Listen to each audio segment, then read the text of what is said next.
Hey guys, it's Sean Evans, CEO of Back to the Movies, and I'm here on Stoke Stories talking all about how Back to the Movies started and all about my career in the film industry. I'm from Kidsgrove in Stoke On Trent. I basically market and advertise independent and studio films. I mean, if there's a new film that's coming out, I will run their social media, I will interview cast and crew, and sometimes I'll even go and work on the movie sets as well with either doing, helping the cameraman for instance, or making the tea, anything just to get my face out there on set, helping everybody, keeping everybody happy and getting my name out there at the same time. So far since starting the website, I mean, I started it about 2 years ago now, and I always say to people I've been doing it a year, but it started out originally as Twitter and Facebook pages, and they kind of evolved into like the website, and then from there it started to get more and more popular, and I ended up working on a horror film called Fear Clinic, which stars Robert Englund, who you may know as Freddy Krueger from the Nightmare on Elm Street series and from the TV show V, very old sci-fi show. And basically they approached me and said, Sean, we want you to come over to Los Angeles and work on the film for 3 weeks. We want you to invest some money into the movie and get people to donate, basically raise finance for a special effects budget. So they flew me over to LA, which was fantastic, first time ever going to America.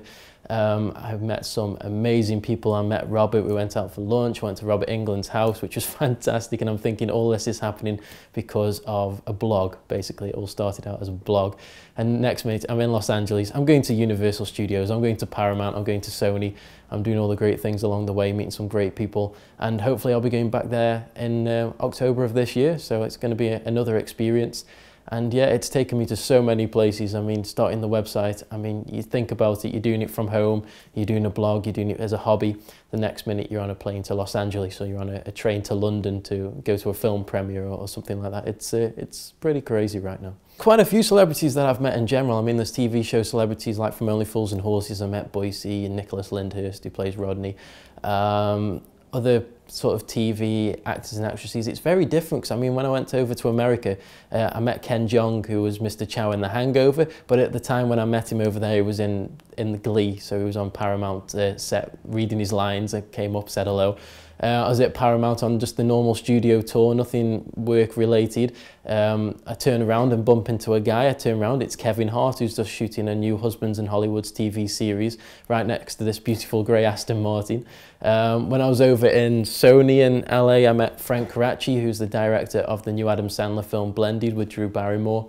I've spoke to Marlon Wayans, I've worked with James Franco. I think a few weeks ago, Barack Obama followed me on Twitter. I was like, that's a bit crazy. I've worked with David Koechner from Anchorman 2. I've worked with Thomas Nicholas, who plays Kevin in American Pie. So many different people, lots of independent filmmakers. Mike Mendez, who directed a film called Big Ass Spider, which is a very, very funny comedy horror film, which you need to check out. So many. Saw cast, Betsy Russell, Costas Mandylor, Tobin Bell, so many. You'll have to just go on my website, www.bttm.co.uk, and check out all the crazy adventures on there. It's got its advantages and disadvantages. I mean, the advantages of working out of Stoke On Trent is the fact that nobody around here is actually doing anything like it. Maybe people are running film websites, but they're not making money from it, or maybe they are doing marketing and advertising services, but they're not doing it for the film industry. So at the moment, it's a very niche market for me to be in. In Stoke On Trent, I think probably I'm the only person making money out of the film industry at the moment that I know of. I'm sure there might be other people that you may interview in a few weeks' time who's doing much better stuff than I am. But yeah, for the time being, I think I'm the only person around here who's doing that sort of thing. The disadvantages of being in Stoke is that most of the movie stuff is London-based. So you've got your screeners, you've got your premieres, and you've got all the big magazines and film companies that are based around London and in London as well. And that's probably the disadvantage for me, because as soon as I get an email saying, Sean, you need to go and attend a premiere, it comes to a financial cost where I have to literally pay to go down and do these screeners and do these premieres and review these movies. And sometimes it just isn't worth it. I mean, financially, I want to go to the biggest premieres. I want to go to the ones that are most beneficial to the site and the ones that are most beneficial to me as well. So from that point of view, I mean, it's just not financially beneficial for me at the moment, but as soon as the bigger premieres come along and the bigger screenings, then I'm sure I'll be going to London more often. If not, I'll probably take somebody on to go for me. So if you're interested in a job where you can go and travel to London and go and check out premieres, then by all means get in touch. I'm sure there's some great film students out there at Staffordshire University, just like this guy called Fuwad, who is interviewing me right now. Nice little plug there. A very, very good independent film director who's got a bright future ahead of him. So in that aspect, yes, there's people doing the same sort of filmmaking and stuff as me, but marketing and advertising films and meeting celebrities, I'm not actually too sure, you know. So definitely, I think more the journalist aspect of like the Sentinel and maybe Six Towns Radio are doing things like that, but I'm not sure if it's on the same scale as going to Los Angeles or anything like that, but I'll let you know. Favourite film that I grew up, well, a film that corrupted me as a child, American Pie. I'm sure a lot of young teenagers may agree with that one. Films in general, Godfather, Scarface, Back to the Future, the main inspiration for my website in the first place. Star Wars, the originals, not Phantom Menace. Phantom Menace. Christ. Yeah, I've completely lost train of thought there because that film is awful. Indiana Jones. We've got great comedies like The Naked Gun with Leslie Nielsen as well. There's too many to name. Batman, Dark Knight Rises. We've got even the new Amazing Spider-Man. I actually liked, even though critics slammed that. The new X-Men's fantastic. So many. There's so many. Neither. Because I have been working with independent films now for so long. For the last 2 years of doing Back to the Movies, all I hear is independent this, independent that. Guy with a mobile phone makes a movie. Guy with an iPad makes a feature-length film. All that kind of stuff. I mean, Hollywood is fantastic. I love Hollywood films, as long as it's not, you know, CGI porn, basically. I'm not sure if you can include that term of phrase in this interview. But, I mean, yeah, independent filmmaker, independent horrors and comedies. I mean, these people are doing everything, full creativity. You've got no politics behind the studios telling you what to do, and no financial control that this explosion's got to cost this much and this explosion's got to cost this much and you've got to pay Brad Pitt or Angelina Jolie this much, or that sort of thing. Everything in the independent film world is like basically creating a film with your family. Everyone seems to get on board, everyone's negotiable. People even do work for free on independent movies because they've got that passion for the film, and that's where my heart lies, is with independent filmmakers, because you just can't beat it. I mean, it's sort of like, think of the Blair Witch Project. I mean, I've never actually seen that movie purely because it gets slated so damn much, but it got made for such a small amount. And it's gone on to gross, what, 40, 50 million, if not more, over the years, maybe 400 million, someone was saying the other day, in total sales and things like that. And Paranormal Activity, made on a small budget, makes absolutely millions in the box office. And it's films like that that make you proud of the film industry rather than Hollywood and their politics. Well, I mean, if you think about it, I mean, how Breaking Bad, Walking Dead and things like that are shot, I mean, they are like movies that are just dragged out over the course of a few series. Yeah, you've got your odd plot holes and stuff, but that's to be expected from TV shows that are going to run for like 8 or 9 seasons perhaps. But I mean, the way they're making some of these TV shows, Game of Thrones, and the sort of cinematography on that TV show, it's unbelievable. I mean, I think it's getting to a point where TV is catching up with the quality of films. So now Hollywood, for example, are saying, right, how can we do this better? How can we stand out and still be Hollywood? Because Hollywood are known for trying to be the best, wanting to be the best. And you've got TV shows and TV companies like HBO churning out these shows that are matching the quality, if not making better quality things than the movies out there. I mean, from a storyline point of view, Breaking Bad has probably got a better story than any sort of crime drama that I've seen over the last 5 or 6 years. I think it's a great way of bringing awareness to the local area. I think it's John Williams, isn't it, who's directing that? Yeah, he sent me a message about it, asking me if I wanted to be a zombie. I was like, that sounds amazing. But I was actually away in London when they were doing the filming. But yeah, I mean, local area, it's bringing a lot of, I think 400 people, 500 people turned up to be a zombie on that day. It's bringing awareness of the local area. It looks a very good quality movie. The prosthetics and special effects that they had on set were fantastic for the close-up shots. Obviously, the people in the background just had white faces and a bit of fake blood splattered, you know, really amateur, independent stuff. But the prosthetics looked really cool. And yeah, I really look forward to seeing it. I mean, when he said the mother town, it always made me think of that old fish and chip shop, the one in, I think it is in Burslem as well, as a fish and chip shop called the Mother Town.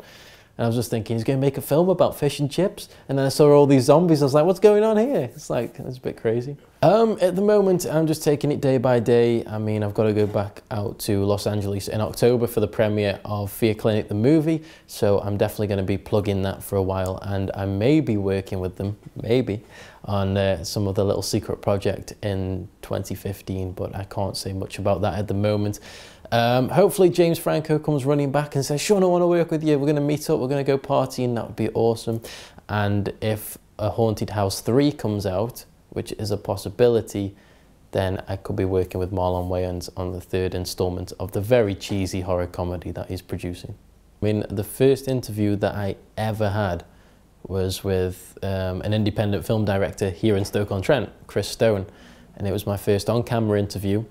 And I hate being on camera. I've got a face for radio. I like staying behind a camera as much as humanly possible. And yeah, I was so nervous doing this interview. And we had to do a little introduction as well in Burslem, so we had to film that outside in front of people. And it was so nerve-wracking. And this was just Chris, just a guy down the road, just a regular filmmaker, no one famous. And the next minute, I get people like Henry Winkler approaching for interviews and things like that as the movie work took off. The first major person that I remember interviewing, that's a really good question. It started out with loads of really independent filmmakers. There's loads of people from a cast called Girls Gone Dead. The first one that I was ever nervous, it wasn't the fact that she was famous, it was the fact that she was an adult star, and it made me feel a bit nerve-wracking in case I asked the wrong question. It was too sensitive, or I was too insensitive with certain questions, so I had to tread on eggshells with that one. First major big star, probably Marlon Wayans, and speaking to him, it was very difficult because he was in Los Angeles, he was on his phone, he was just come out of a restaurant, he was on a balcony, on his mobile phone, on Skype, and I had to speak up because he couldn't hear me first and foremost. And after that, it was basically me trying to get my questions across. I had to write them down beforehand so I didn't mess anything up. And I was basically reading off a script, and then we improvised after certain answers so it didn't sound very robotic, like, what do you do? What's this film about? These very robotic interviews.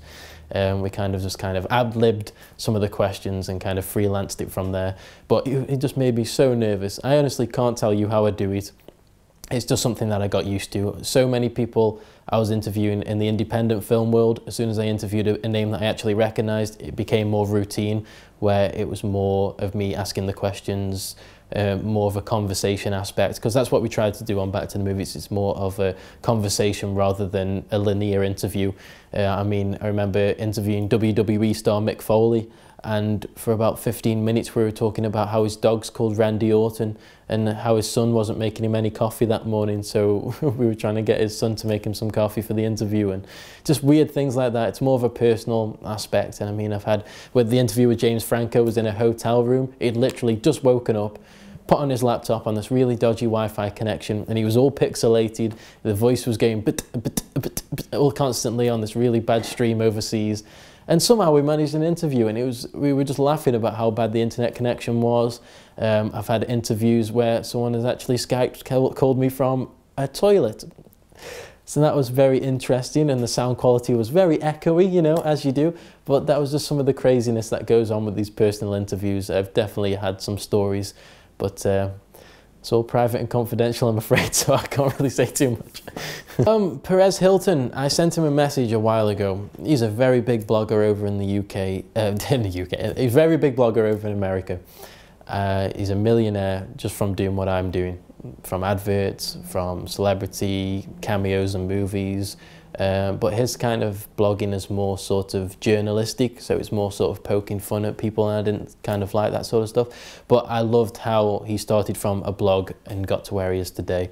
I think someone told me that per advert and per post on his blog, he makes up to around about $50,000 to $100,000 a week. Yeah, as I wipe this tear away as I'm on a fraction of that. But yeah, I mean, for advice that he gave me, he said, work hard and then work harder. And basically, I kind of applied that to what I do every day anyways, but having him just to back that theory up kind of reinforced it for me. Basically, what I can say to anyone out there, I mean, if you're passionate about something, don't get stuck in a dead-end job that you're not going to enjoy. If you chase after something you're passionate about, obviously you're going to work harder to achieve it, and you're going to put a hell of a lot more effort into it, unless you are really lazy and you're not really passionate about it. If you're passionate about something, you'll chase it no matter what. So you'll know what it is as soon as you start feeling that desire to achieve it. And all I can say is just keep going and keep pushing and keep pushing and keep working harder and harder and harder. And if you do 14, 16-hour days, it's going to pay off one day. I mean, it's not going to come straight away on a plate, but it's taken me this long to get where I am today. And even at the moment, I'm still thinking I need to work harder. I need to work longer hours. I need to really push myself to get out there, because I still don't feel as though I'm at the right level that I want to be at. I want to be going to LA, you know, on a monthly basis and working for big studios as well as big independent films. So all I can say is keep chasing, and your best is never enough. You can always do better. It's now a full-time job, yeah. I started doing it part-time. I used to work at a gas place in Newcastle, but we won't talk about that job at all. But yeah, whilst I was working there, I was basically using that job to fund my movie project. So basically I was using that wage to save up this big pile of money for me to go one day, I don't want to work for you anymore, I want to do something for myself. I didn't want to be stuck, tied down, listening to other people. I wanted to do something for me. I wanted to be my own boss. Even though the daunting tax returns that come once a year make me think, why the hell did I go self-employed? But as soon as you get through all the forms and the really awkward questions, it's all worth it. I mean, would love to work abroad, but I think I'm going to be staying around here for the time being. I mean, I'd love to go and work abroad for a few months, but it's not going to be anything permanent. I won't be getting a green card anytime soon to go and live over there. I'd love to stay around Stoke. Even as you asked that question yesterday, I was looking at places to, like, flats and apartments in Newcastle, just down the road. Something really nice, something where I can stay central to trains and so I can get out and about still. But yeah, I won't be moving away anytime soon. But if someone said, Sean, I'm going to give you $1 million to work for Paramount over in Los Angeles, then I'm not going to say no, so see you later. But apart from that, I will be staying around here, yeah, for the time being. Well, thanks so much for your time. No problem. Thank you very much.